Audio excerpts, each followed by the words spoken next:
আমাদেরকে পয়গম্বরেরা শিক্ষা দান করেছেন। আমরা দেখতে পেয়েছি বিশ্বনবী জনাবে মুহাম্মদুর রাসূলুল্লাহ সাল্লাল্লাহু আলাইহি ওয়াসাল্লাম হিজরতের রাত, কাফেররা চতুর্দিকে দাঁড়ানো। হযরত জিবরাইল এসে বলেন, ইয়া রাসূলুল্লাহ, হে কাফেররা চতুর্দিকে ঘিরে দাঁড়িয়েছে, গভীর রাত, এখন হাতে তাদের তরবারি, সকাল হলে পরেই তারা আপনাকে মেরে ফেলে দিবে, তাড়াতাড়ি ওঠেন, মদিনার দিকে চলে যান। আল্লাহ নবী ঘুমের থেকে জেগে হযরত আলীকে ডেকে বলেন, আলী, আল্লাহ অর্ডার করেছেন, আমি মদিনায় চললাম, আমার বিছানার পরে আমার চাদর গায়ে দিয়ে শুয়ে থাকো। হযরত আলী বলেন, আল্লাহর হাবিব, আপনার চাদর গায়ে দিয়ে ঘুমিয়ে থাকবো, সকালবেলায় কাফির বেঈমানেরা আপনার বিছানার পরে আপনার চাদর গায়ে দেওয়া অবস্থায় আমি আলীকে তারা মুহাম্মদ মনে করবে, আর আমি আলীকে নবী মনে করে তারা তাদের তরবারি দিয়া কেটে কেটে টুকরা টুকরা করে আমারে বিদায় করে দেবে দুনিয়া থেকে। এতটুকুনো পরোয়া করি না, বরং আমার দিলের মধ্যে এটাই তৃপ্তি থাকবে যে আমি আলীর জীবনের বিনিময় আল্লাহর হাবিব দুনিয়ায় বেঁচে আছেন। নবীজি ঘরের থেকে বেরোলেন, চতুর্দিকে কাফেররা দাঁড়ানো। আল্লাহ নবী হাতে এক মুষ্টি বালু হাতে নিয়ে শাহ হাতের বজু পরে 3 বার দম করে বালুগুলো ছেড়ে দিলেন। বালিগুলি ঘরের চতুর্দিকে কাফেরদের চোখে চলে গেল। পরবর্তী সময় রব্বুল আলামিন দেখে বলেন, নবীরে, বালি যখন নিক্ষেপ আপনি করেছিলেন, ধুলাগুলি আপনি তো শুধু নিক্ষেপ করেছিলেন, কিন্তু চতুর্দিকে কাফেরদের চোখে গেল কেমনে? একদিকে মেরেছিলেন, সেই দিকেই তো যাওয়ার কথা ছিল, চতুর্দিকের কাফেরের চোখে চোখে সেগুলো পৌঁছে গেল কেমনে? ওয়ামা রামাইতা ইদ রামাইতা ওয়ালাকিন্নাল্লাহ রামা। আপনি নিক্ষেপ করেন নাই, যখন আপনি নিক্ষেপ করেছিলেন আপনি তো শুধু বালু কণা ছেড়েছেন, আর ওই বালু কণাগুলি ঘরের চতুর্দিকে সব কাফেরদের চোখে পৌঁছবার দায়িত্ব আমার কুদরত গ্রহণ করেছিল। আমার ভাইয়েরা, নবীজি বিপদে, এতগুলি শত্রু তরবারি নিয়ে তিনি বিপদে ধৈর্য হারা হন নাই। আস্তে করে ঘরের থেকে বেরিয়ে হযরত আবু বকরের বাড়িতে গিয়ে হাজির। দরজায় গিয়ে আওয়াজ দিলেন, আবু বকর। অমনি দরজা খুলে গেল, লাব্বাইক ওয়া সাদাইক। হুজুর বলেন, আবু বকর রে, একটা ডাকে কেমনে সাড়া দিলে? তুমি কি ঘুমায়েছিলে না? হযরত আবু বকর বলেন, হুজুর, আপনি বলেছেন আমাকে নিয়ে হিজরত করবেন, আমি মনে মনে চিন্তা করেছি, না জানি কত রাত্রে নবীজি আসেন, উঠতে যদি আমার দেরি হয়ে যায়, নবীজি যদি দরজার কাছে দাঁড়ায় দাঁড়ায় আমার ডাকাডাকি করে, আর আমি যদি ঘুমায় থাকি, তাহলে আল্লাহর নবীর সঙ্গে বেয়াদবি হয়ে যাবে। এই মনে করে বিছানায় না ঘুমাইয়া আপনার গলার আওয়াজ শোনার জন্য এই দরজার সঙ্গে পিঠ লাগাইয়া লাগাইয়া দাঁড়াইয়া ঘুমাচ্ছিলাম। আল্লাহর নবী হযরত আবু বকরকে সঙ্গে করে নিয়ে চললেন মদিনার দিকে। উল্টা পথে রওনা করলেন। বারবার কাবা শরীফের দিকে তাকাতে লাগলেন। বুখারী শরীফে এসেছে, নবীজি বারবার কাবার দিকে তাকিয়ে বলতেছেন, রে কাবা, বড় আশা ছিল তোর কাছে থাকবো, তোর খেদমত করব, কিন্তু তোর নিষ্ঠুর সন্তানেরা তোর কাছে আমারে থাকতে দিল না রে।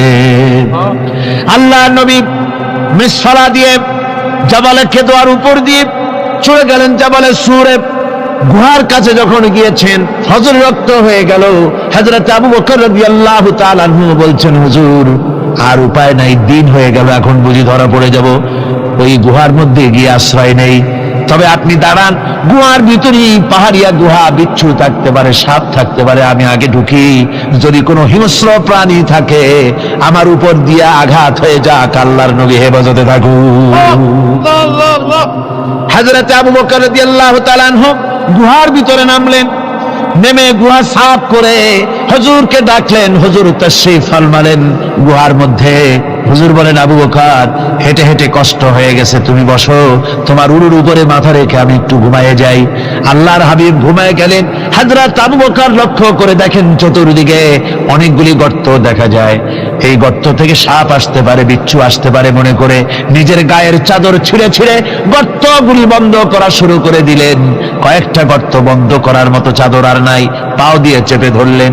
এক পাহাড়িয়া বিষধর সাপ বেরোবার জন্য চেষ্টা করে বেরোবার পথ খুঁজে নেই পেয়ে হযরত আবু বকরের পায়ের উপরে দংশন করেছে। বিষের যন্ত্রণায় হযরত আবু বকরের চোখ থেকে পানি দরদর করে পড়ছে। রাসূলুল্লাহর ঘুম ভেঙে গেল।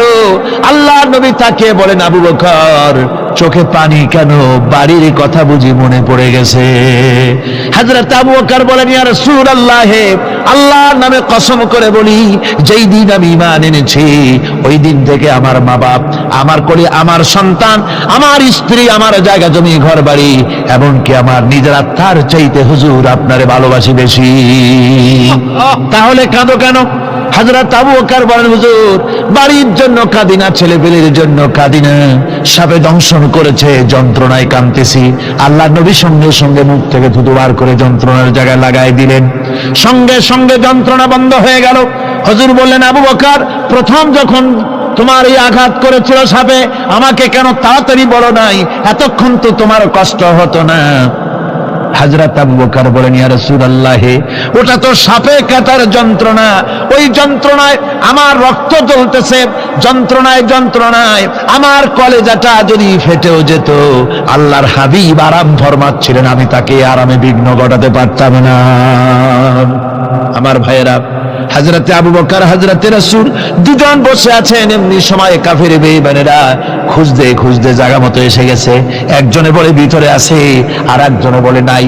পায়ের যদি থাকবে তাহলে মাকড়সায় জাল বুনালো কি করে, পাখি ডিম পেড়ে বসে আছে কি করে, তাদের সন্দেহ হতে লাগলো। এর মধ্যে না একজন বলে আছে আর একজন বলে নাই। হযরত আবু বকর ভয়ের চোটে কেঁদে ফেলেছেন, হুজুর আর উপায় নাই। এই যে অবস্থা, এই অবস্থার ভিতরে, এই অবস্থার ভেতরেও আল্লাহ নবী এতটুকু ঘাবড়ে যান নাই। শত্রুরা তরবারি নিয়ে এসেছে, সুযোগ পেলেই একটু তাকালেই দেখতে পাবে, তুলে মেরে ফেলে দেবে। আল্লাহর হাবিব মোটেই ধৈর্য হারালেন না, এতটুকু হতাশ হলেন না।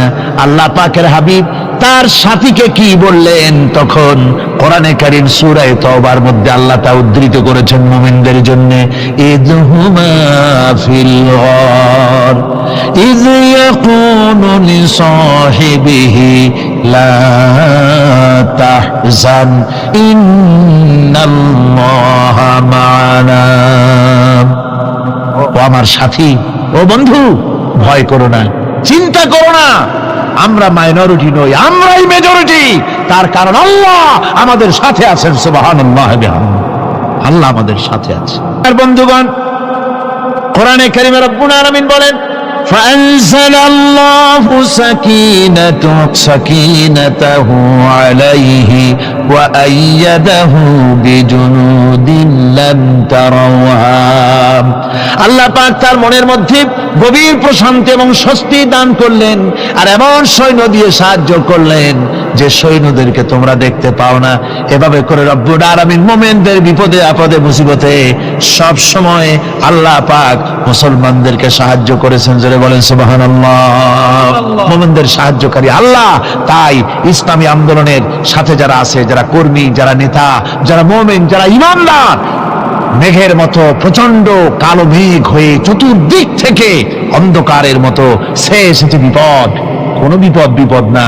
আল্লাহ পাক সাহায্যকারী। কে সাহায্যকারী? জোরে বলেন, সাহায্যকারী কে? আল্লাহ সুবহানাহু ওয়া তাআলা, তিনি সাহায্যকারী, ভয় নাই। আল্লাহ পাকের উপর ঈমান আনলে পরে কলিজার ভিতরে দুর্জয় সাহসের সৃষ্টি হয়ে যায়, কোনো ভয় অন্তঃকরণে তার থাকে না। আল্লাহ পাক সাহায্য করেন। আর আল্লাহর উপরে ঈমান আনলে পরে রব্বুল আলামিন বলেছেন, ইয়া আইয়ুহাল্লাযীনা আমানু হাল আদুল্লুকুম আলা তিজারাতিন তুনজিকুম মিন আযাবিন আলীম। এমন একটা ব্যবসার কথা কি বলবো না, যে ব্যবসায় তোমাদেরকে জাহান্নামের আযাব থেকে বাঁচায় দেবে। তার প্রথম কাজই হলো আল্লাহর প্রতি ঈমান আনা। ঈমান আনলে পরে এই সমস্ত গুণ তৈরি হয়ে যায়। আর ঈমানে সবচাইতে উপকৃত হয় সমাজের লোকেরা, রাষ্ট্রের লোকেরা, পরিবারের লোকেরা, দেশের মানুষ উপকৃত হয় মুমিনদের দিয়ে ঈমানের কারণে। তার কারণ হলো একজন মুমিন, একজন ব্যক্তি যখন ঈমানদার হয়, মুমিন হয়ে যায়, আল্লাহর প্রতি যখন প্রগাঢ় বিশ্বাস তার এসে যায়, তখন সেই ব্যক্তি নৈতিকতার মান তার বেড়ে যায়। জোরে বলেন সুবহানাল্লাহ। নৈতিক চরিত্রের উপরে সে প্রতিষ্ঠিত হয়, সে মিথ্যা বলতে সাহস পায় না। মুমিন ব্যক্তি মিথ্যা বলতে সাহস পায় না। কেন পায় না? মিথ্যা বলতে সাহস পায় না, ঠকাতে সাহস পায় না, ওজনে কম দিতে সাহস পায় না, শয়তানি বদমাশি করতে সাহস পায় না, তার কারণ হলো আল্লাহ পাক বলে দিয়েছেন, মুমিন কোরআনের ভিতরে পড়েছে, ইজিয়াতালাক্কাল মুতালাক্কিয়ানি আনিল ইয়ামিনি ওয়া আনিশ শিমালি কাঈদ। দুজন নিয়ন্ত্রণকারী ফেরেশতা তোমার ডানে এবং বামে বসে বসে তোমাকে নিয়ন্ত্রণ করছে, কোথায় যাও কি করো এই ফেরেশতারা বসে বসে সব দেখতেছে। মা ইয়ালফিযু মিন কাওলিন ইল্লা লাদাইহি রাকীবুন আতীদ। মানুষ এমন কোনো কথা বলে না যা ফেরেশতারা রেকর্ড না করে, সব রেকর্ড হয়ে যায়। তাই মুমিন ব্যক্তি দায়িত্বহীন কথা বলতে পারে না। মুমিন ব্যক্তির চরিত্র ভালো হয়ে যায়, সে যে কথা বলে বুঝে শুনে কথা বলে, সে যে ওয়াদা করে বুঝে শুনে ওয়াদা করে, যেহেতু সবকিছুর জবাব কিয়ামতে দিতে হবে। কোথায় দিতে হবে? কোথায় দিতে হবে? কিয়ামতে আল্লাহর দরবারে জবাব দিতে হবে। মহান আল্লাহ রাব্বুল আলামিন বলেছেন, ওয়ালাকাদ খালাকনাল ইনসানা ওয়া না'লামু মা তুওয়াসবিসু বিহি নাফসু। মানুষ সৃষ্টি করেছি আমি, তার অন্তঃকরণের ভিতরে ওয়াসওয়াসা কি হয় আমি জানি। এই জন্য মুমিনেরা মনের ভিতরে কোনো খারাপ কল্পনাও করতে পারে না। খারাপ কল্পনা করলেও তার হিসাব দেওয়া লাগবে আল্লাহর কাছে। কার কাছে? ওয়াইন তুবদু মিন আনফুসিকুম আও তুখফুহু ইউহাসিবুকুম বিহিল্লাহ। আল্লাহ বলেন, মনের মধ্যে যেসব কল্পনা করো তা প্রকাশ করো আর গোপন রাখো, ওইটার হিসাব নেব আমি আল্লাহ পাক। কিয়ামতের দিন আমার কাছে হিসাব দিতে হবে।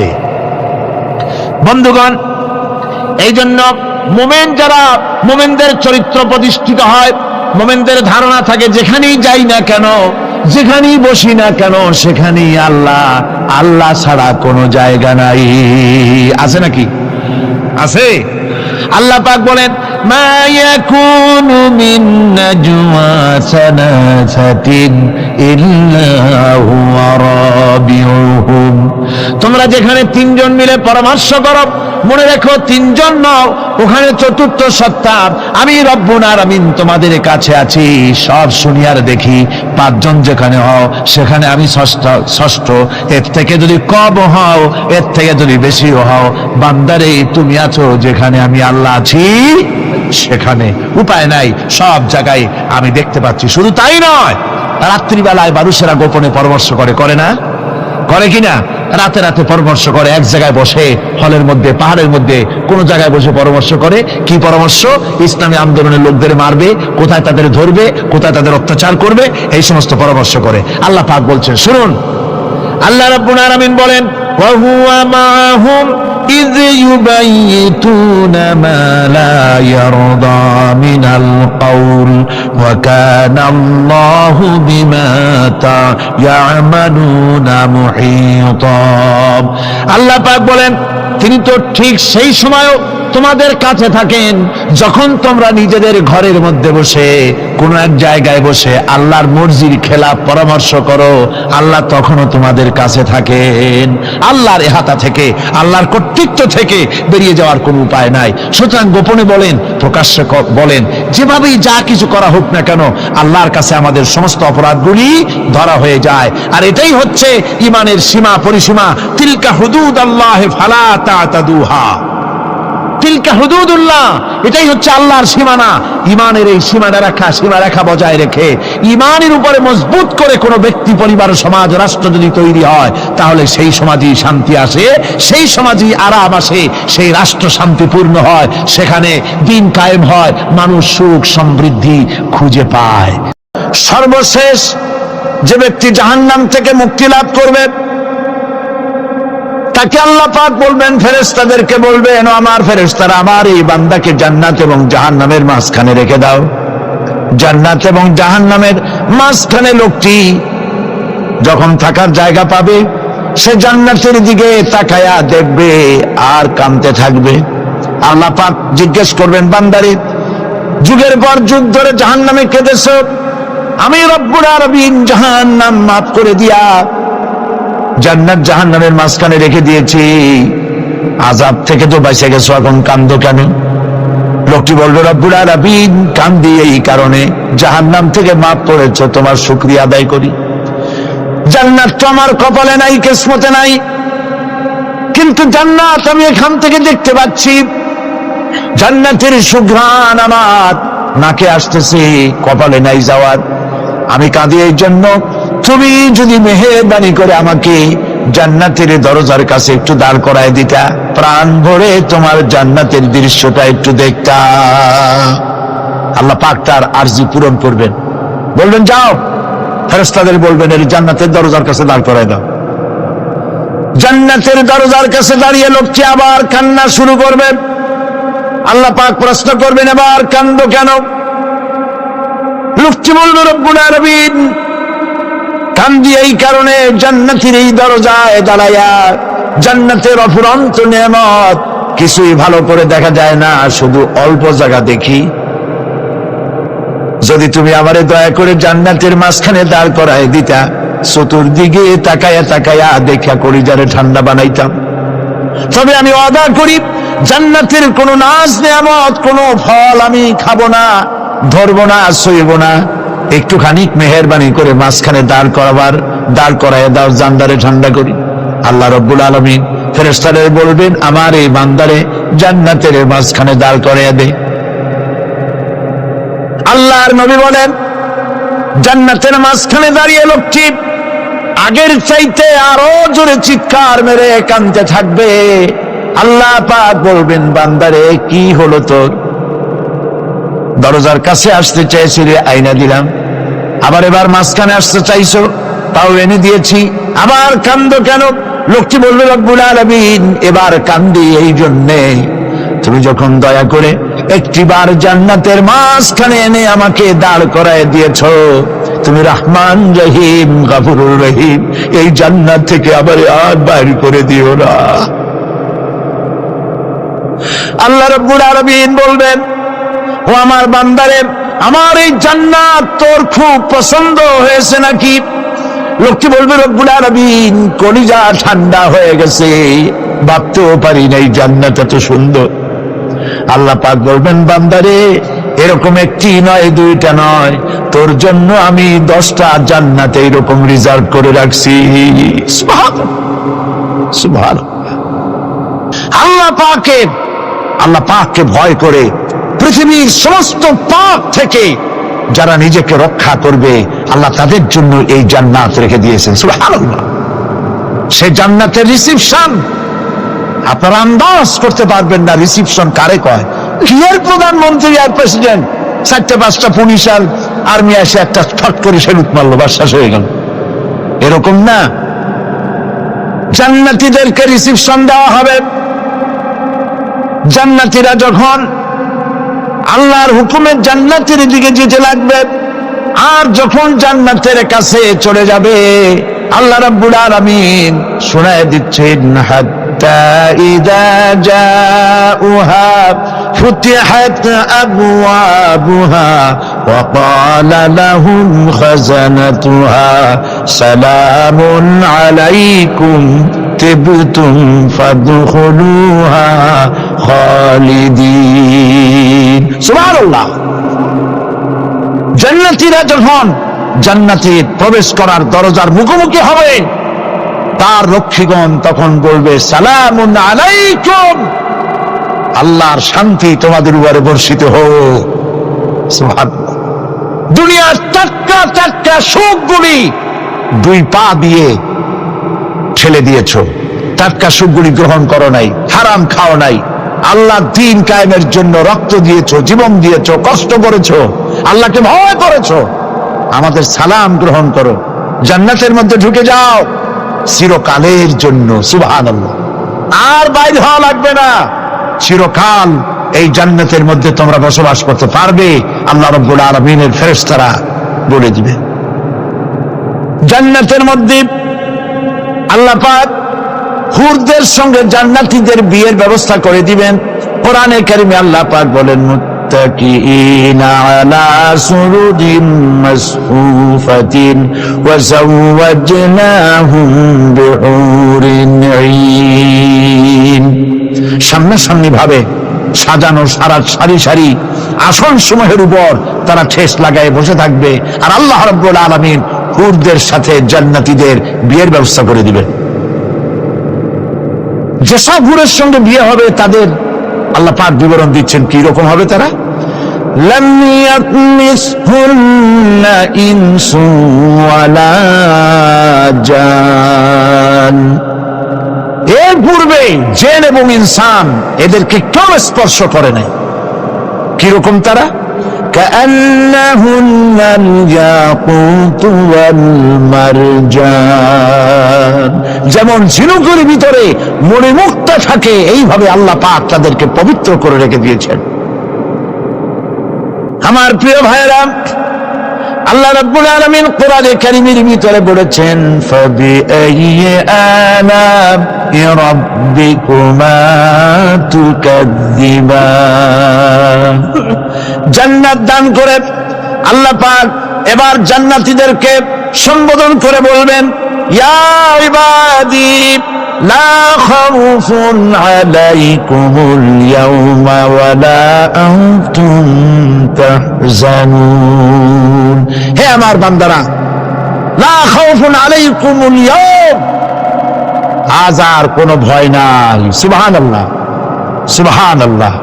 আজ আর কোনো ভয় নাই, কোনো চিন্তাও নাই, আরামে এই জান্নাতের মধ্যে বসবাস করো। এরপরে আল্লাহ পাক জিজ্ঞেস করবেন ও আমার জান্নাতীরা, আমি যেসব ওয়াদা করছিলাম আমার ওয়াদা মোতাবেক সমস্ত নিয়ামত পেয়েছো? তারা বলবে হ্যাঁ পেয়েছি, সব নিয়ামত আপনার ওয়াদা মোতাবেক সব পেয়েছি। আল্লাহ রাব্বুল আলামিন বলবেন সব পাও নাই, ওয়ালাদাইনা মাজিদ, আমার কাছে আরো বেশি আছে। সুবহানাল্লাহ, আমার কাছে আরো বেশি আছে। জান্নাতীরা বুঝবে না সে আরো বেশিটা কি, এর থেকে আর বেশি কি। প্রিয় ভাই সব, নবী করিম সাল্লাল্লাহু আলাইহি ওয়াসাল্লাম বলেছেন জান্নাতের সুখ আর শান্তি কোন চোখ নাই যা দেখেছে, যা কোন অন্তঃকরণ নাই যা কল্পনা করতে পেরেছে। এই জান্নাত মুত্তাকিদের জন্য আল্লাহ রাখছেন। সুবহানাল্লাহ। জান্নাতীরা ভাবতেও পারবে না সেই নিয়ামতগুলি কি। প্রিয় ভাই সব, সেই মুহূর্তে আল্লাহর নবী মুহাম্মদুর রাসূলুল্লাহ সাল্লাল্লাহু আলাইহি ওয়াসাল্লাম বলবেন রব্বুল আলামিন, আমার উম্মতেরা জান্নাতীরা বুঝতে পারে নাই আপনার কাছে কি নিয়ামত আরো বেশি আছে। আমার এই উম্মতেরা জান্নাতীরা আপনার ওয়াদা মোতাবেক সব পেয়েছে, কিন্তু একটি জিনিস এখনো তাদের কিসমতে হয় নাই।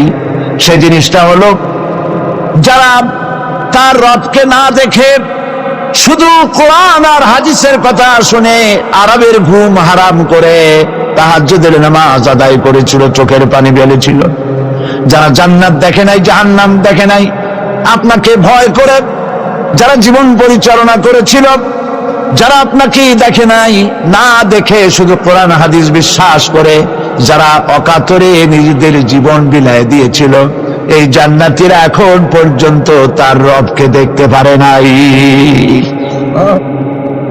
আল্লাহ রাব্বুল আলামিন তার সামনে থেকে ৭০,০০০ পর্দা সরে যাবে। আল্লাহ পাক বান্দাদের আরজি পুরা করার জন্য জান্নাতীদের সামনে তিনি জালোয়া ফরোজ হবে। কোরআন শরীফের ভিতরে আল্লাহ পাক বলে জান্নাতীরা তারা আল্লাহর দিকে, জান্নাতীরা তার রবের দিকে তাকিয়ে থাকবে, আর রব তার বান্দাদের দিকে তাকায়া থাকবে। প্রাণ ভরে জান্নাতীরা রবকে দেখবে। সুবহানাল্লাহ, আল্লাহ পাককে দেখবে। প্রাণ খুলে আজ দোয়া করি রব্বুল আলামিন জান্নাতের যেই পরিবেশে যেই জায়গায় তুমি দয়া করে তোমার গোলামদেরকে তুমি নিজেই দর্শন দিবে, দেখা দিবে। মনিব ও আমাদের রব, আজ এই বিশাল জনসমুদ্র নিয়ে তোমার দরবারে আবেগ ভরা কণ্ঠে বলি, যেই অনুষ্ঠানটি তুমি এমন মুবারক অনুষ্ঠান করবে যেখানে তুমি জান্নাতীদেরকে দেখা দিবে, ওই জান্নাতের কোনো একটি, ওই অনুষ্ঠানের কোনো একটি কোনায় কানায় আমাদেরকেও দাঁড় করাইয়া দেখান তো।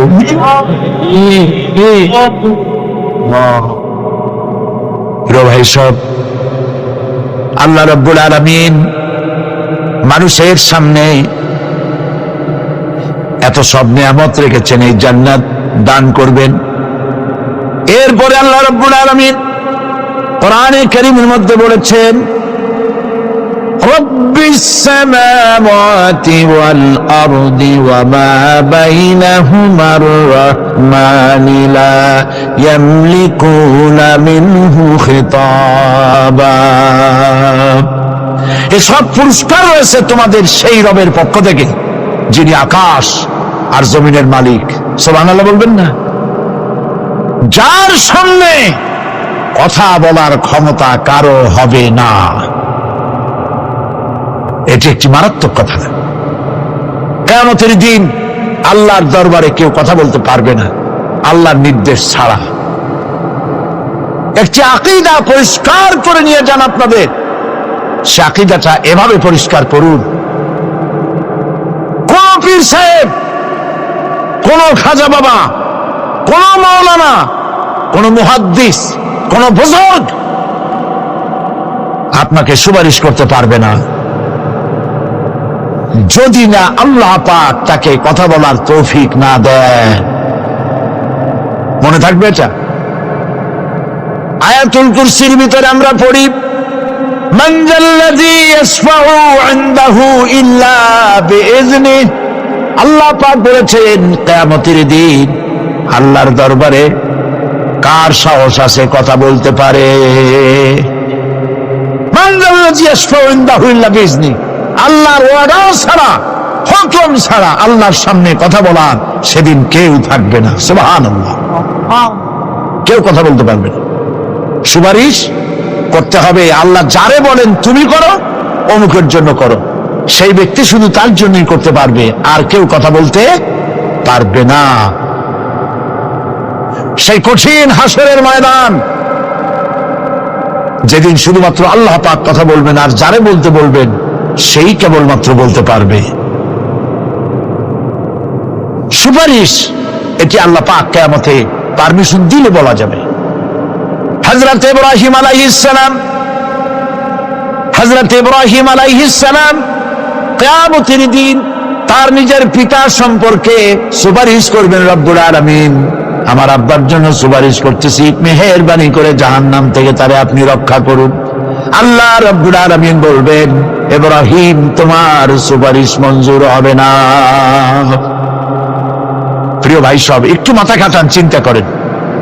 উলুল আযম পয়গম্বর, জাতির পিতা। কে জাতির পিতা? চিল্লায় বলুন, কলিজা সাফ করে ফেলুন। মুসলমানদের জাতির পিতা হাবিজ আমি কেউ হতে পারে না। মিল্লাতা আবিকুম ইব্রাহিম। ইব্রাহিম আলাইহিস সালাম এই মিল্লাতের পিতা। সুবহানাল্লাহ। হযরত ইব্রাহিম আলাইহিস সালাম কিয়ামতের দিন বলবেন, আল্লাহ আমার আব্বার জন্য সুপারিশ করছি। আল্লাহ পাক বলবেন মঞ্জুর হবে না।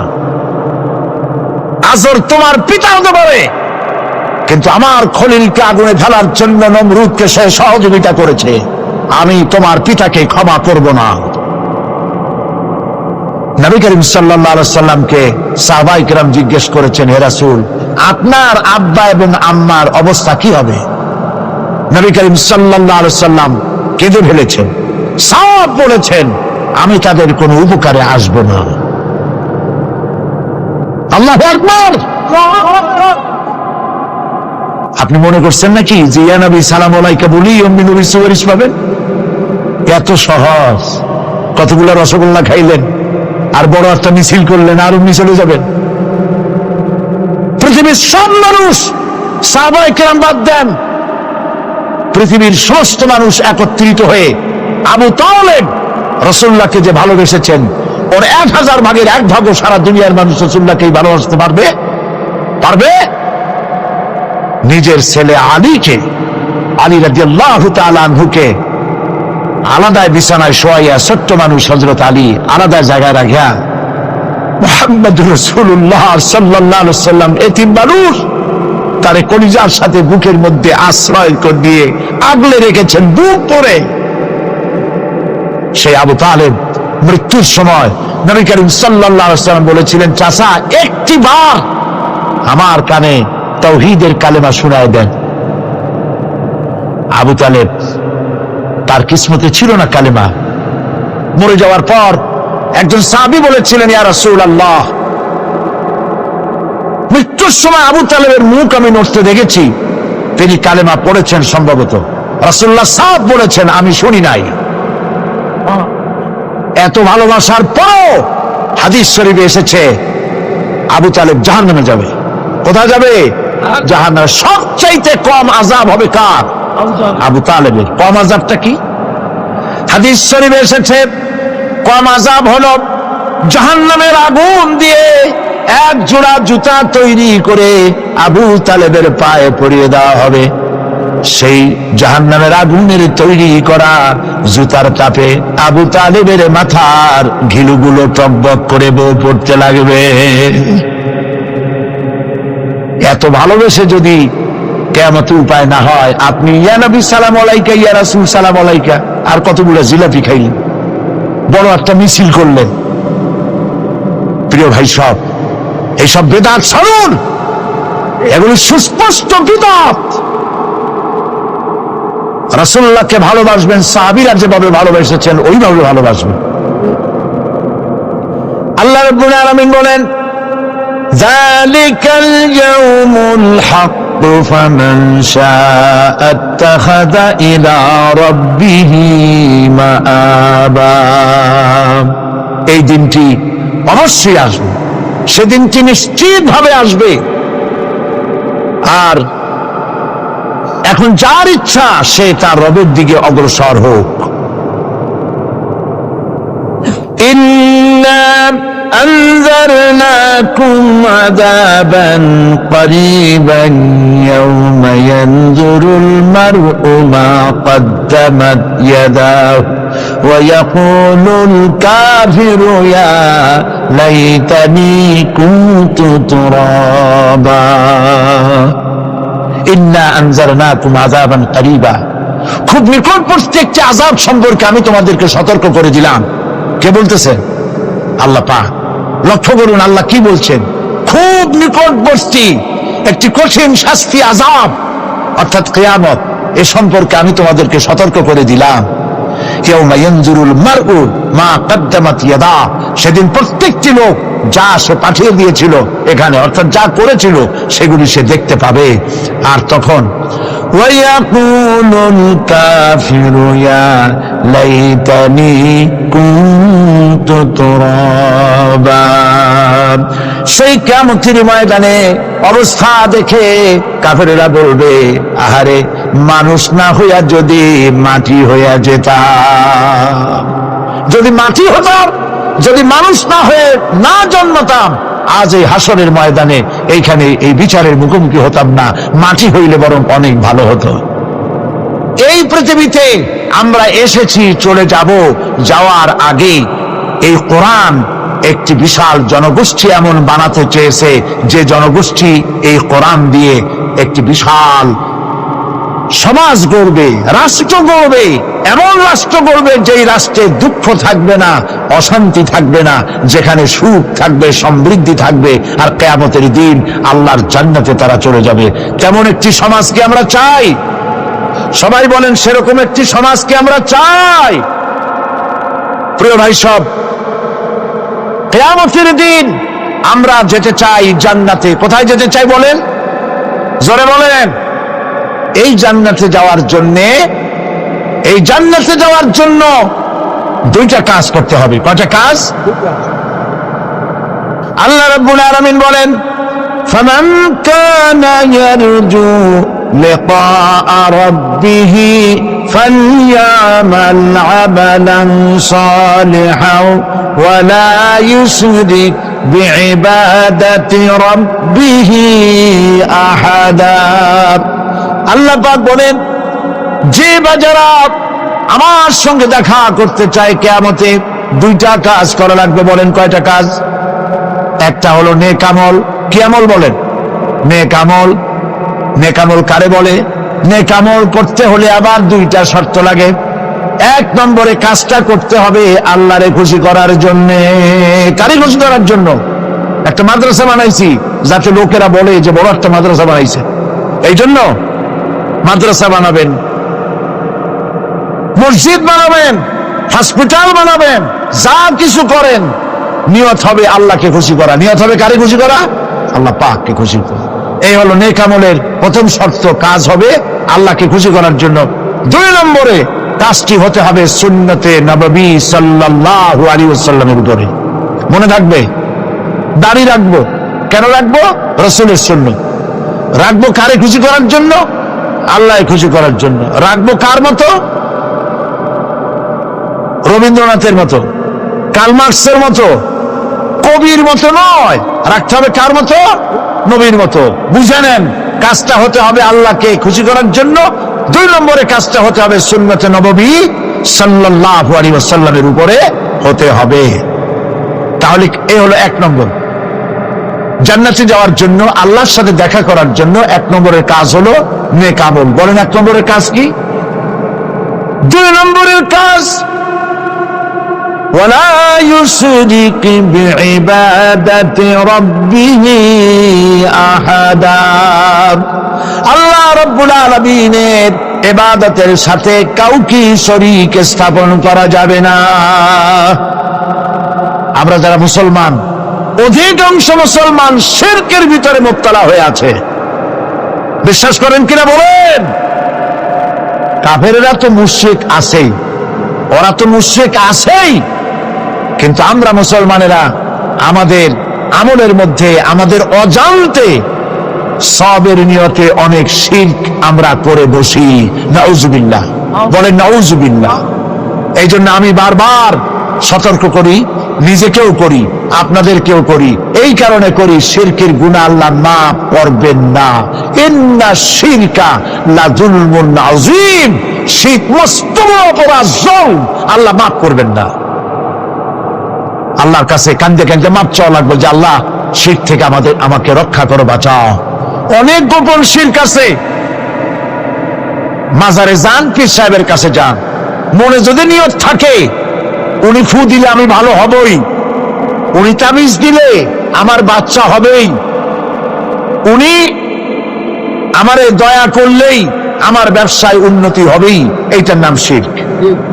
এটার নাম কি? ওয়াইজা সাআলতা ফাসআলিল্লাহ ওয়াইজা ইসতাআনতা ফাসতাইন বিল্লাহ। যা বলার আল্লাহরে বলো, আর যা চাওয়ার কার কাছে চাও? চিল্লায় বলেন।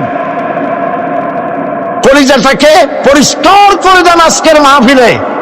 এই কলিজায় কারো প্রতি কোনো ভয় রাখবো না আল্লাহ ছাড়া। ভয় করবো কারে বলেন? মহব্বত আল্লাহ ছাড়া, এত বেশি মহব্বত আর কাউকে করবো না। আল্লাহ তাআলা আমাদের কলিজায় তোমার ভয় এবং মহব্বত দিয়ে ভরে দাও। রাসূলের মহব্বত দিয়ে আমাদের দিলকে ভরে দাও। বিশ্বাস করুন ভাই সাহেব, কোরআন শরীফ আমার সামনে, বিশ্বাস করুন, দেশি পীর বিদেশি পীর, খাজা বাবা দেশে এবং বিদেশে, কেউ আপনার ভাগ্য বদলাই দিতে পারবে না। এই পিছনে দৌড়ায় দৌড়ায় কোনো লাভ নাই। এতক্ষণ মসজিদের ভেতরে বসে আল্লাহর কাছে কাঁদেন। وقال ربكم ادعوني استجب لكم। তোমার রব বলেছে আমারে ডাকো, আমি ডাকের সাড়া দিয়ে দেব। সুবহানাল্লাহ। আর আল্লাহ বলেছেন আমার ইবাদতের সাথে কাউকে শরীক করবে না। ক্ষমতা আলাইসাল্লাহু বিকাফিন আব্দা। আল্লাহ প্রশ্ন করছেন, আলাইসাল্লাহু বিকাফিন আব্দা, আমি কি আমার বান্দার জন্য যথেষ্ট নই? চিল্লায় বলুন অবশ্যই যথেষ্ট। আবার বলেন অবশ্যই যথেষ্ট। ربنا ظلمنا أنفسنا وإن لم تغفر لنا وترحمنا لنكونن من الخاسرين ربنا لا تزغ قلوبنا بعد إذ هديتنا وهب لنا من لدنك رحمة إنك أنت الوهاب। أي الله تعالى হাজার হাজার মুসলমান নরনারী ঠান্ডাকে উপেক্ষা করে তোমার দ্বীনের কথা শোনার জন্য, কোরআনে কারীমের কথা শোনার জন্য এই মাঠে এসে হাজির হয়েছে। আল্লাহ তুমি দয়া করে মেহেরবানি করে আলোচনার সওয়াবটুকু হুজুরে পুরনূর সাল্লাল্লাহু আলাইহি ওয়াসাল্লামের রূহ মুবারকে পৌঁছে দাও। রব্বুল আলামিন, আমাদের মধ্য থেকে যাদের মা বাপ দুনিয়া থেকে জন্মের মতো বিদায় হয়ে গেছে, আল্লাহ কবরে যদি আযাব থাকে দয়া করে আযাব মাফ করে দাও। আল্লাহ আমাদের মা বাপের উপরে তোমার রহমত নাজিল করো। রব্বিরহামহুমা কামা রাব্বায়ানি সগীরা, রব্বিরহামহুমা কামা রাব্বায়ানি সগীরা। হে আল্লাহ রাব্বুল আলামিন, এই মাহফিলে যত লোক আছি আমরা, কার কোন ব্যাধি আছে, রোগ আছে, আমরা তুমি ভালো করে জানো। আমাদের প্রত্যেকের ব্যাধিকে তুমি শিফায়ে আজলা দান করে দাও। আল্লাহুম্মা হাব্বিব ইলাইনা আল-ঈমান وزينه في قلوبنا وكره إلينا الكفر والفسوق والعصيان واجعلنا من الراشدين. ربنا تقبل منا إنك أنت السميع العليم وتب علينا إنك أنت التواب الرحيم. سبحان ربك رب العزة عما يصفون وسلام على المرسلين الحمد لله رب العالمين. واجعل آخر كلمتنا عند الموت لا إله إلا الله محمد رسول